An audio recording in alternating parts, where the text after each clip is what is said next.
Welcome back to the Mad Spider-Verse. I'm Mad Spidey. Thank you for tuning into my channel. So today it's going to be another one of my statue collection episodes or installments, whichever you'd like to call it. If you've never seen any of these videos before, I basically have quite a collection of statues, both mini bust and full size, coming from one of the biggest statue companies back in the mid to late 90s to early 2000s, Bowen Designs. Pretty much if you've been around in the hobby for as long as I have or even longer, you would have seen Bowen Designs at some point. And as I said, like they were the big company back in the day, not like now where there's like a million companies now where you just can't keep track of them all. But they got the Marvel license at the time and pretty much produced 5 phases over the years of mini busts, mini statues, and full size. And that was actually quite good too, because they dived quite deep into the back catalogue of Marvel characters. Not just, like, obviously every phase had the Spider-Mans and the Iron Mans and the Captain Americas and the Hulks and all your mainstay characters, but they did dive pretty deep into the back catalogue. Like some characters only stayed around for like a couple of issues or a year or something like that, and they still may have done a mini bust of them or something like that. So it was very fun collecting them. I tried to become the completist, but yeah, that's a lot of money and a lot of room and so on and so forth. But yeah, I will showcase a statue or a mini bust every single episode. Today will be another mini bust. There probably will be more mini bust episodes, more than full size, because they were a little bit cheaper to collect. In most cases, there were some super rare ones, which I've shown a couple that were quite expensive. But yeah, today mini bust. And if you love the 90s, you remember the 90s being the foil and the hologram and the die cut and all that sort of stuff. But in the comics, it was all about the over exaggerated costumes. Especially when it comes to one particular artist, Mr. Rob Liefeld himself. He loved extra weapons and pouches and pockets and shoulder pads and all sorts of weird and wacky stuff. And this mini bust is right up that alley. It is Cable in all his 90s padded goodness, I suppose you could call it. But yeah, that pretty much speaks for itself. You say Rob Liefeld in the 90s, you pretty much know roughly where I'm going with it. So, but yeah, trademark Bowen Designs box, the grey collaged design. It will generally have on the one side all the sculpt details, physical size, and who actually sculpted the prototype.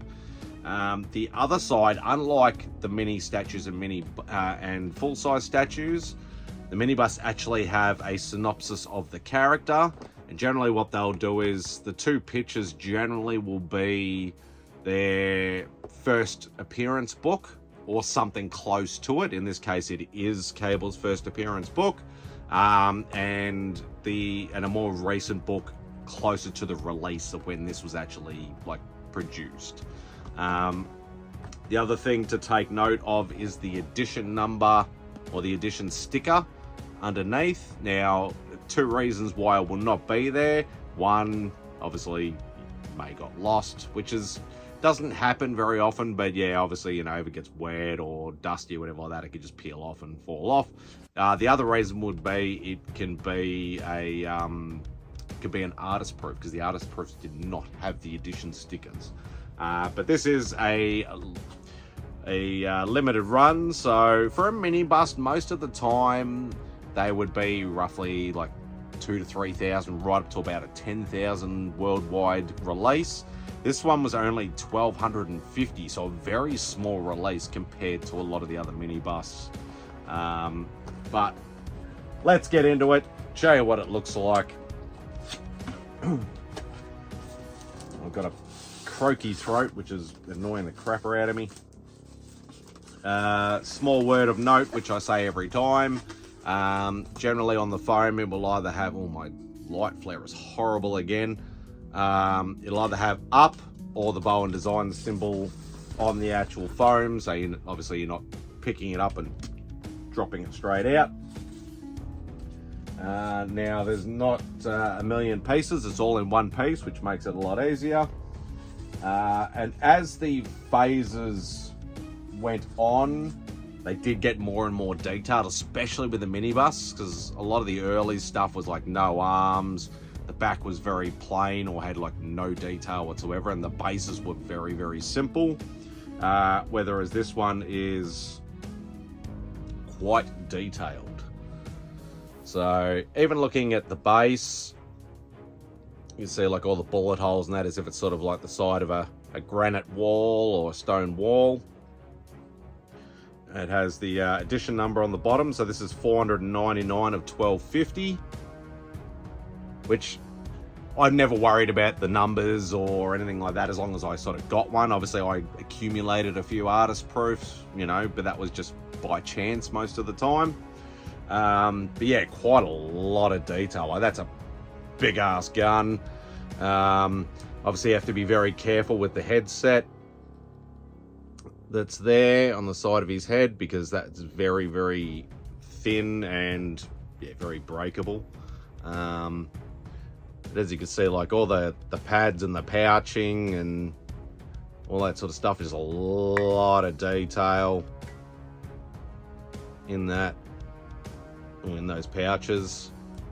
Even the face pretty much got it spot on with the big X-Men or X-Force sort of thing around his neck there. But yeah, gun's not super detailed, but probably detailed enough to make it look like a sort of more futuristic sort of gun. But yeah, definitely a very cool piece. There's his metal arm. So yeah, very cool little piece. And as I say before, like with a lot of the Mini-Busts, it was probably a little bit better for some people to collect the Mini-Busts more than the full size because of price wise. Like back in the early days, like if you were over in North America, you could literally buy the Mini-Bust for like $20-30 each. And even on release, most of them were sort of 30 to 40 at absolute most. Obviously some of the more special edition ones, like some of the chrome ones and very low print runs, they started getting up to the 50s, 60s, even to 100. Obviously now, because they're old and discontinued, and obviously pretty much the only place you can get them is on the secondary market, some of them can go for quite a lot of dollars. But yeah, even if you wanted to get into Bowen Designs for that sort of retro feel, probably the Mini-Bust would be, if you're on a budget, would still be the better way to go, because you could probably pick up some of the more common ones with bigger runs for, you know, sort of probably $50 or maybe $100 at absolute most. So but yeah, that is it for this particular episode. Thank you so much for watching. Do all the usual YouTube stuff, hit the thumbs up on the way out, leave a comment if you want to, but most of all, please hit that subscribe button. Doesn't cost you anything, but it helps me, you know, get more eyes on my channel and all that sort of stuff. And yeah, it's it'll be very, very, very nice. Thank you very much. But anyway, hope you enjoy the rest of your day, and Spidey out.